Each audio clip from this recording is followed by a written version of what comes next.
L'ancien président du Libéria, condamné à 50 ans de prison par la justice internationale. Charles Taylor a été reconnu coupable de crimes contre l'humanité et crimes de guerre commis en Sierra Leone dans les années 90. L'ex-chef de guerre est accusé d'avoir appuyé des rebelles en échange de diamants et d'avoir fait basculer la région dans l'horreur. Justice est faite, a réagi le gouvernement sierra-léonais. Âgé de 64 ans, Charles Taylor purgera sa peine en Grande-Bretagne. La libération du journaliste français, otage des FARC, est en marche. Une mission humanitaire a quitté le sud de la Colombie pour récupérer Roméo Langlois. Le correspondant de France 24 a été capturé il y a un mois par les rebelles marxistes à la lisière de la forêt amazonienne.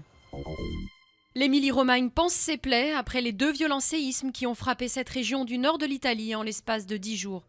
23 morts au total, des centaines de blessés et 14 000 personnes déplacées dans des logements de fortune.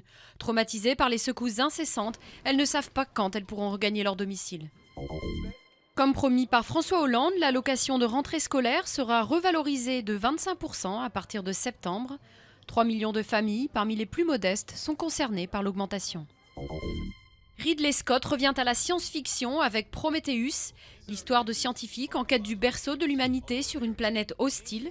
Le créateur d'Alien signe un film grandiose, décor spectaculaire peuplé de créatures cauchemardesques, le tout en 3D. On y retrouve aussi les relations entre robots et humains, comme dans son film culte Blade Runner il y a 30 ans.